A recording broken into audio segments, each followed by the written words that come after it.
बोलो सहजानंद स्वामी महाराजनी, राधारमण देवनी जय, सिद्धेश्वर महादेवनी जय, कष्टभंजन देवनी जय, विघ्न विनायक देवनी जय। अखिल ब्रह्मांड अधिपति भगवान श्री स्वामीनारायण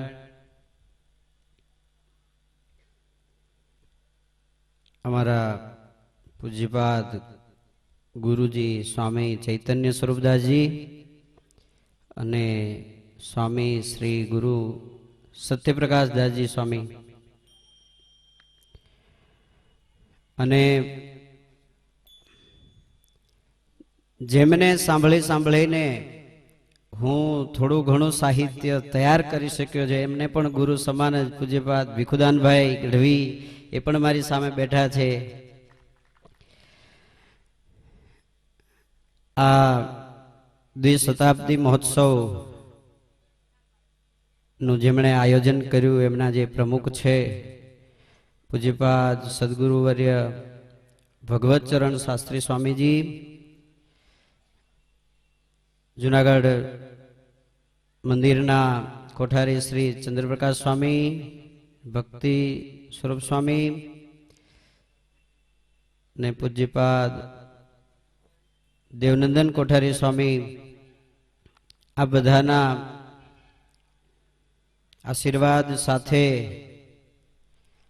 आजनु आ लोक साहित्यना जे कालावाला करवाना छे तमारी सामे। आज तो मारी परीक्षा जेवुं छे आम तो, कारण के जेटला वडीलो बैठा छे ने बधाय सामे बैठा छे, पण हूँ तो आपनो बधानो संतान छू, बाळक छू अने मने साधु संतोने राजी करवा छे એટલે મને બહુ વધારે ચિંતા નથી। પણ આ ગુણાતીત જ્યોતની અંદર મારો પણ કંઈક પાઠ છે। ભગવાન રામ સેતુ બાંધતા હતા ને એ વખતે એક નાની એવી ખીચકોલી, ई खीचकोली पानी में जाए, भीनी थाय, समुद्र किनारे आवे, वળી पाछी ई आलोटे धूड़ में वળી पाछी जय अने समुद्र में पाछू पोतानु शरीर बोले। तो कोईए पूछ्યું કે આ શું કરે છે તું, આ શું કરે છે તું? ત્યારે પેલી ખીચકોલી નાનું એવું જીવ એમ કે છે કે ભગવાન રામ ने मारा थकी कई मदद थई सके ने एटले हूँ आ धूड़ मांथी एमां जाऊं छुं ने भगवान ने मदद करूं सेतु बांधवामां।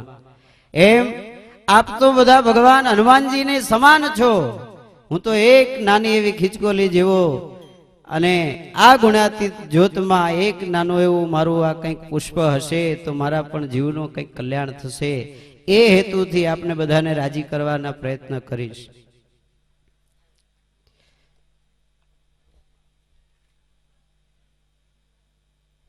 भगवान स्वामीनारायण एमनी साथे संतो अने संत कोने कहेवाय? कवि कहे छे ने के संतोनो स्वभाव छे वो आ जनेतानी गोद ना जेवो। संतनो स्वभाव जनेतानी गोद जेवो छे।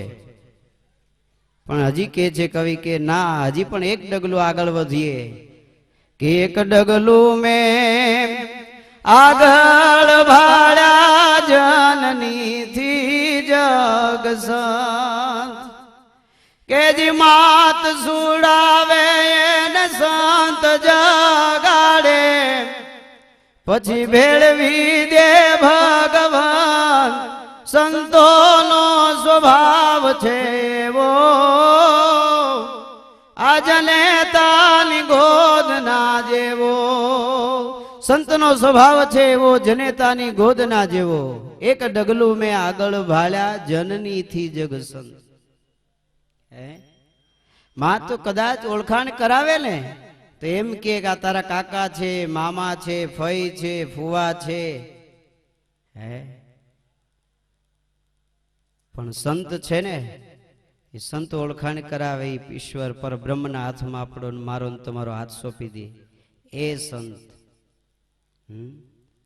કવિએ દુહો લખ્યો છે કે સંત ન હોત જગતમાં તો જલી જાત આ બ્રહ્માંડ, પણ વો તો જ્ઞાન જ્ઞાન કેરી જોને લેરથી, અરે રે ઈ તો ઠારત ઢામો ઢામ, પણ જોને જ્ઞાન, અરે જ્ઞાન કેરી લેરથી, અરે રે ઈ તો ઠારત ઠામો ઠામ. આ જગતમાં સંત ન હોત તો આ બ્રહ્માંડ સળગીને ક્યારનું ભૂસાઈ ગયું હોત. પણ જ્ઞાન કેરી લેરથી. વિચાર કરો, આપણને કોઈ એમ ક્યારે કીધું કે ભાઈ તમને દિલમાં આગ લાગે ને, ઘરમાં નહીં દિલમાં, હે મૂંઝવે ને વિચારો ત્યારે એમ કે છે કે મંદિરે જાઓ, સંત પાસે જાઓ, ભગવાન પાસે. કોઈ એમ કીધું દારૂની દુકાન જાઓ એમ? કોઈ દાડો નહીં. કોઈ એમ કીધું બગીચામાં જાઓ એમ? બગીચામાં શાંતિ મળે, પણ સંત જે શાંતિ આપી શકે ને એ જે દિલ ટાઢું કરે એવું કોઈ ન કરે, કારણ એને માની ઉપમા આપી. હે અને માં કેવી હોય? બાપ ક્યારે તેડે? આપણે ચોખા થાય ત્યારે ચોખા કરવાનું કામ માં કરે.